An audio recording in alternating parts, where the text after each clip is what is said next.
तो हमारे काफ़ी सारे फॉलोअर्स को ये कन्फ्यूजन रहता है कि फोटोग्राफी ब्रांड और फ्रीलांसर्स में क्या डिफरेंस है, बिकॉज यूजुअली फोटोग्राफी ब्रांड की तुलना में फ्रीलांसर्स काफ़ी सस्ते होते हैं। मतलब जहाँ पे फोटोग्राफी ब्रांड हमसे 1 लाख से 1.5 लाख रुपीज़ चार्ज करते हैं, वहीं पे फ्रीलांसर्स हमसे सिर्फ 30 से 40 हज़ार या मैक्सिमम 50 हज़ार रुपये चार्ज करते हैं। तो ऐसा क्या है कि फ्रीलांसर्स काफ़ी सस्ते हैं और फोटोग्राफी ब्रांड काफ़ी महंगा चार्ज लेते हैं। तो मैं हूँ शान Singh, founder of sings photo, और आज मैं आपको फोटोग्राफी ब्रांड और फ्रीलांसर्स के बीच में डिफरेंस बताने वाला हूँ।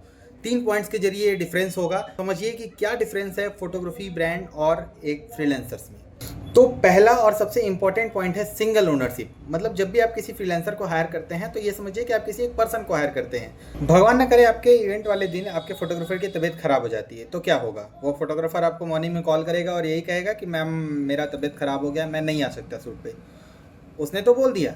आप बताइए कि क्या आप अर्जेंट में कोई फोटोग्राफर हायर कर पाएंगे? नहीं। ये सबसे बड़ा माइनस पॉइंट है फ्रीलांसर को हायर करने में। लेकिन अगर इसी जगह आपने किसी फोटोग्राफी ब्रांड को हायर किया है, तो कोई बीमार हो या कोई शहर से बाहर हो, बट आपका वर्क होगा, आपका शूट कराया जाएगा, क्योंकि उनके पास वाइड रेंज ऑफ टीम होती है और वो आपका शूट करते हैं। सेकेंड पॉइंट है डेटा सिक्योरिटी। मोस्टली फ्रीलांसर्स बहुत ज़्यादा डेटा स्टोरेज नहीं रखते हैं, क्योंकि उन लोगों के पास बहुत ज़्यादा काम भी नहीं होते हैं, थोड़े बहुत काम होते हैं, तो उस हिसाब से वो लोग अपने लैपटॉप में SSD या हार्ड डिस्क रखते हैं और दूसरा कुछ एक आध दो हार्ड डिस्क रखते हैं। तो ऐसे में ज़्यादातर केसेस में ये होता है कि जब वो आपके वेडिंग से शूट करके आते हैं तो उस डेटा को उठाते हैं और किसी भी लैपटॉप में कॉपी करके छोड़ देते हैं। बट कभी भी लैपटॉप की मेमोरी पे भरोसा नहीं करना चाहिए। वो लैपटॉप कभी भी क्रैश हो सकता है, कभी भी शॉर्ट सर्किट के कारण ख़राब हो सकता है और आपका जो डेटा है वो लॉस्ट हो सकता है। बट यहीं अगर आप फोटोग्राफी ब्रांड में देखें तो फोटोग्राफी ब्रांड जब भी आपका शूट खत्म करते हैं तो आपके डेटा को ले आके ऑफिस पे, किसी अपने सिस्टम पे, किसी क्लाउड स्टोरेज पे या एटलीस्ट 2 से 3 जगह बैकअप लेके चलते हैं, ताकि अगर बाई चांस कोई भी एक सिस्टम फेलियर होता है तो वो आपके डेटा को दूसरी जगह से रिकवर कर सकते हैं। तीसरा और सबसे इंपॉर्टेंट पॉइंट है डिलीवरी टाइम।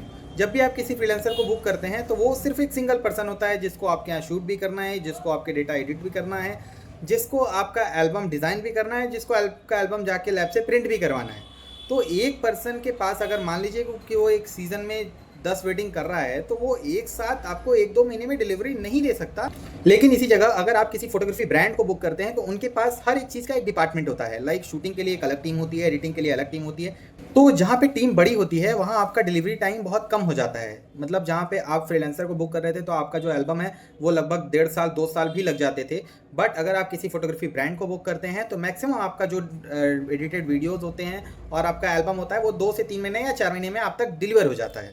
तो आपका पैसा और आपकी चॉइस। तो मैंने ये 3 बड़े डिफरेंस बता दिए। अब आपको चूज़ करना है कि आप किसी फोटोग्राफी ब्रांड के साथ वर्क करते हैं या किसी फ्रीलांसर के साथ।